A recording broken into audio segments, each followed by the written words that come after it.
A pergunta é: eu posso me arrepender de ter tido um filho? Pergunta meio polêmica, né? Vamos responder. É bom para reenviar depois a tua nossa mãe. Perguntaram, né? Bom, então na realidade, quando a gente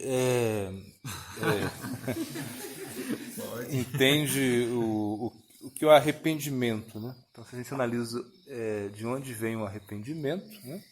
Então nós vamos diretamente para o Antakarana, ou seja, o Manas. Então, na verdade, Manas é que cria esse arrependimento.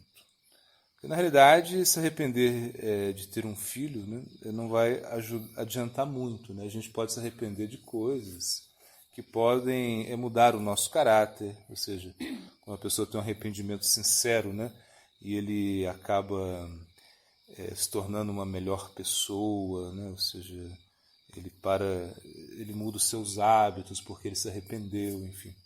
Mas, por exemplo, se arrepender daquilo que não tem mais jeito, né? Ou seja, aquilo que você teve a sua responsabilidade, né? E agora já está aí, né?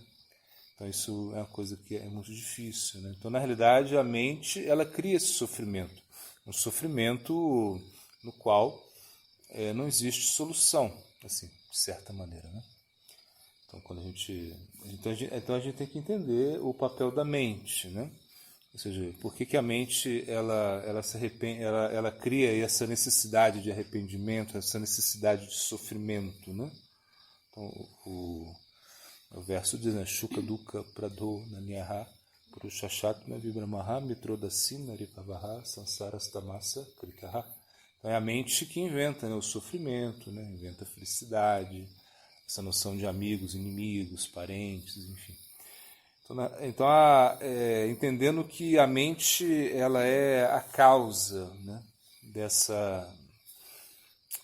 desse arrependimento, ou seja, dessa frustração, né? Porque na realidade o que é uma criança, né? A criança na nossa vida ela representa as nossas expectativas, né? Então, por exemplo, na consciência de Krishna, né? Krishna ele fala, eu sou o sexo dentro dos preceitos religiosos para gerar filhos, né? Bom, conscientes. Então, na realidade, esse é o preceito védico, podemos dizer assim, o preceito que Krishna estipula no Bhagavad Gita, né? Então, qual era então, na realidade, quando a gente gera filhos, né, dentro desses preceitos, né? Então, geralmente os filhos vêm as almas, né, almas assim especiais, almas que já têm um sânscara, né, para transcendência, elas aparecem, né, desse ato, né, sexual. Agora, quando nós fazemos, né, quando nós realizamos o ato sexual sem nenhuma consciência, com uma consciência muito mundana, né, então aí pode acontecer de pessoas não muito auspiciosas aparecerem na nossa vida. E isso é um karma, né? Então nós temos que entender o papel do karma aí, ou seja, o karma é o karma de uma pessoa ter um filho que não é tão desejado, ou seja, se arrepender por isso, né? Não adianta, né? Não adianta se arrepender. Você pode se arrepender, mas não adianta. Porque o karma, ele segue agindo, ele segue atuando. O karma é muito mais forte, né? Então, se você entende o karma como uma misericórdia, ou seja, tudo que está acontecendo é justamente para um aprendizado, né? Aí isso seria uma maneira muito mais inteligente de tratar o assunto, né? Então, por exemplo, às vezes os seus filhos, né? Um filho que nós temos, ele pode ter sido nosso inimigo, né, em outra vida, e agora ele vem, né, para cumprir um karma, ou seja, para realmente um acerto de contas. Então, o karma é uma lei assim muito muito poderosa, né? E realmente se arrepender de algo, né, que não tem jeito de você mudar, isso é como um puro sofrimento, né? Não adianta, né? Não adianta se arrepender. Como mudar isso? Como mudar o passado? Né? Nem Krishna pode mudar isso. Então, na realidade, é aceitar, né? Aceitar isso como uma bênção, né? Ou seja, essa situação aparentemente desfavorável, né? Ela vai propiciar, né, um avanço, né? Ou seja, um crescimento espiritual, um crescimento psicológico. Então é como algo que aparentemente parece algo assim muito oposto, mas na realidade isso vem nos ajudar muito, né? Então é entender isso, né? Que realmente o que temos, né, na nossa vida hoje nós não podemos mudar, ou seja, tem certas coisas que não existe como você mudar, né? Ou seja, tentar realmente lutar contra um meio ambiente aparentemente desfavorável, não tem como. Então, realmente é aceitar a situação, né? Ou seja, claro que a gente vê o arrependimento mesmo na vida, né, assim, de grandes, né, de grandes devotos, assim, no Mahabharata também a gente vê, né, como quando o Yudhishthira se arrependeu, né, de ter de ter sido causa da guerra, né, da batalha de Kurukshetra, tantas pessoas morriam, né? Ou seja, em algum momento ele fica se lamentando, né? Mas era o dever dele, né, lutar. Ele era um kshatriya, ele tinha a razão estava ao lado dele, né? Ou seja, ele tinha que lutar, ele não podia fugir dessa luta, né? Então ele era obrigado a lutar, não havia como não lutar. Arjuna também, de certa maneira, ele se arrepende, né, no meio da batalha. Mas o que nós entendemos é que o arrependimento ele tem que vir como um fator mais purificante, né? Você se arrepende de algumas coisas que você fez no passado, que não tem jeito mais de mudar, mas para que você não cometa mais essas ações no presente e no futuro. Aí o arrependimento, se diz que o arrependimento ele é muito poderoso, né? Ele é como, diz que ele como queima, né? Transforma em cinzas, né? Todas as ações pecaminosas que nós possamos cometer, né? Simplesmente pelo nosso arrependimento. Então, se arrepender é muito bom, ou seja, não é algo ruim nesse sentido. Ou seja, quando é algo positivo. Agora, se arrepender de algo que você não consegue mudar, algo que você realmente já está estabelecido na sua vida como um prarabdha karma assim, muito forte, né? Algo que realmente já aconteceu e não tem jeito de você mudar isso, modificar isso. Então isso não é saudável, né? Se arrepender por isso, né? Na realidade é tentar conviver com isso, tentar realmente trabalhar um sentimento que, claro, poderia ser melhor. Sim, é como, por exemplo, na nossa realidade, né? Nós temos, né? Nós casamos, né? Ou seja, os devotos se casam e eles têm filhos e todo mundo espera que os seus filhos sejam grandes devotos, né? Ou seja, isso é uma coisa que, como a gente espera o Papai Noel no Natal, os devotos também esperam que os seus filhos sejam grandes devotos, mas quando eles depois, né, eles crescem, geralmente não são grandes devotos. Assim. Por quê? Porque geralmente cresceram muito dentro da consciência de Cristo, eles não negligenciam muito, né, o processo. Enfim, é difícil mesmo você ver na família de um devoto, né, os próprios filhos serem devotos. Né? Mas existe aí uma frustração. Mas o que você vai fazer? Né? Você tem que esperar, porque realmente não tem como não tem o que fazer, você tem que esperar e entender também que você, né, teve um passado, né, diferente, ou seja, não é que você nasceu numa família de devoto, né? Então tudo isso que se leva em conta, né? Mas nesse caso, né, que você tem um filho e você se arrepende porque realmente ele, sei lá, talvez ele não cumpriu, né, aquilo que você achou que ele deveria cumprir, ou senão que você realmente se frustrou muito, né, porque talvez você tenha perdido o seu tempo, né, assim, no sentido, você pensa, né, que eu perdi meu tempo, né, cuidando de um filho, né, tanto esforço, tanto sacrifício, depois tanta ingratidão, né, às vezes acontece muito isso, né, mas é como um dharma, né, a gente tem que entender isso, é um dharma.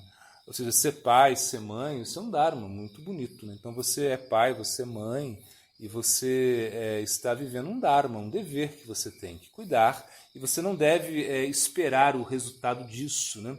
Como, por exemplo, nessa linda passagem, né, do Mahabharata, onde Draupadi, né, ela bom, quando os Pandavas estão no exílio, eles foram exilados, né? Eles estão ali, imagina, eles eram príncipes, né? Pessoas assim da realeza, acostumados com todo conforto, então eles têm que dormir no chão, eles têm que se vestir com cascas de árvores, né? Eles têm que, bom, comer raízes, frutas. Era uma situação completamente assim absurda, né? Bima, né? Imagina Bima que tinha, né, um apetite voraz, tendo que comer coisas frugais, né? Enfim, vestir um rei muito poderoso, né? Arjuna. E ainda assim, a gente pensando, né, que eles eram kshatras, guerreiros, né? Eles estavam acostumados aí à caça, né? Ou seja, eles estavam acostumados a situações assim como um pouco adversas, mas Draupadi era uma princesa que não tinha, nunca ela era cheia de criadas, então em algum momento Draupadi fica muito brava, muito irada, né?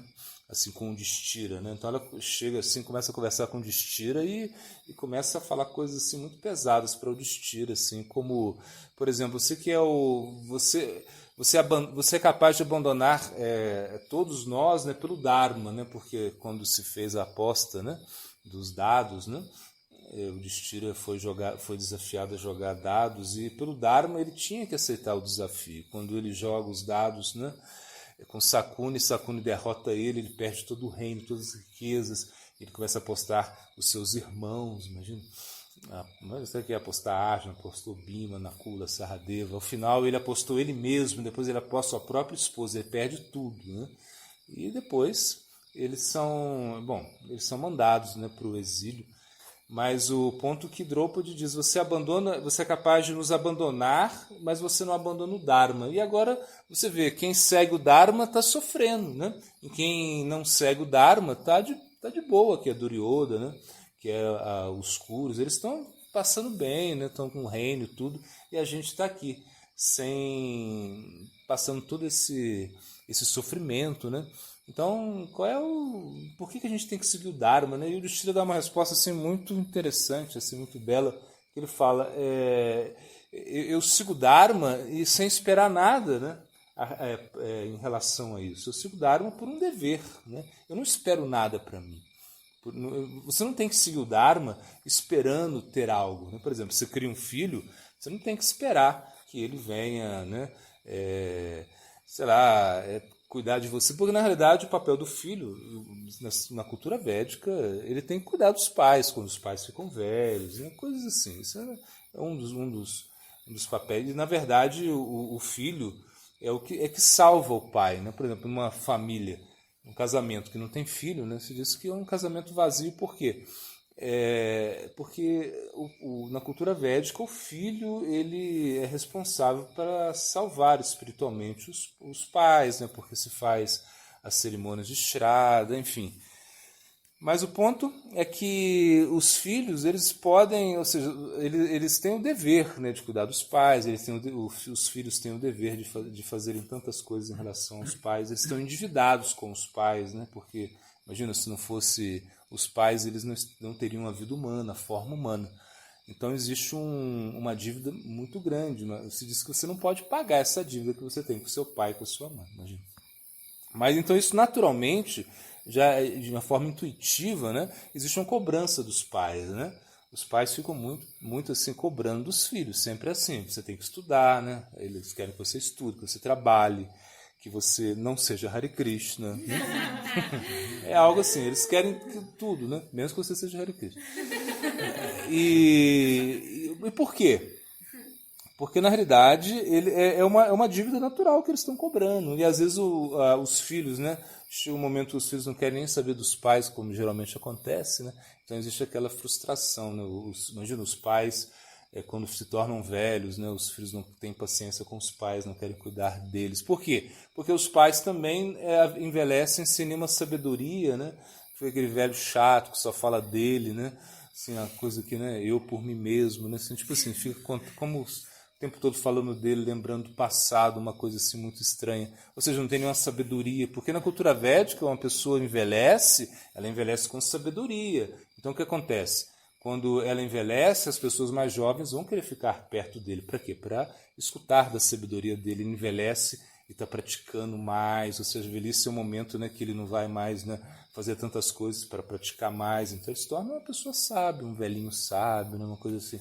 Mas a gente vê outro contexto agora, né?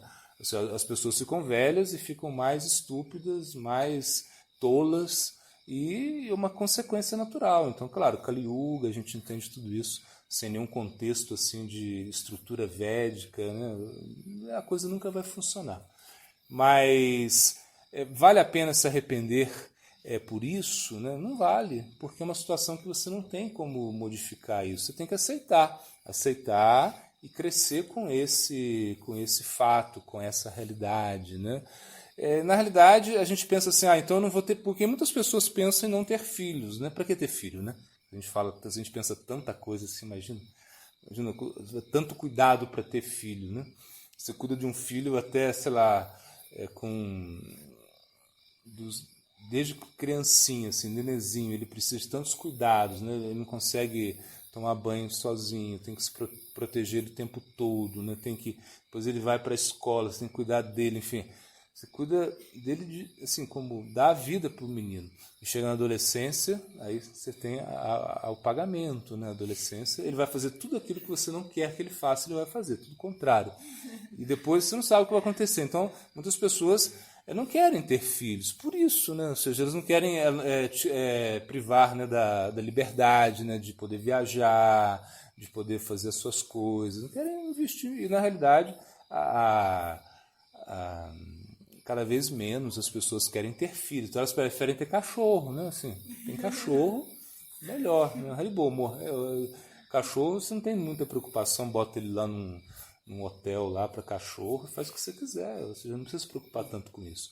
Mas também é aquilo, você não, se você um casal, né? Ou seja, eles pela própria natureza, né, se exige que eles possam, assim, gerar um filho. Eles têm como esse dever, assim, de seguro, né, assim, de ser, assim, de ensinar para esses meninos, assim, como aproveitar a forma humana de vida. Isso que é o bonito, né? Então, se arrepender disso, né, não tem sentido, né?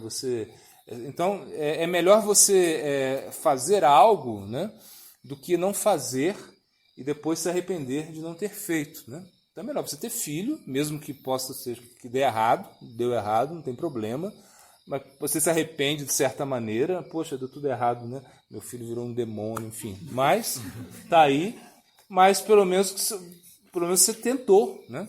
Porque é muito melhor, né? Agora, por exemplo, tem coisas, claro, que você não precisa fazer para se arrepender. Você vai brigar com o Mike Tyson, para quê? Né? Você vai se arrepender, ou seja, se você brigar com ele, você vai apanhar muito, então é melhor nem brigar, então é melhor não fazer. Mas na dúvida é melhor você fazer, realizar as ações, né? E depois assumir as consequências, né? Então eu acho que não tem motivo para se arrepender, assim, nesse sentido, assim, arrepender de ter tido um filho, né? Não, na realidade deve aceitar isso, né, como uma bênção, ainda que não exista tanta harmonia, ainda que possa ter muita situação assim desagradável, é melhor aceitar isso como um karma, como uma maneira de crescer, né, na vida, né, e ser uma pessoa melhor. Guru Premananda.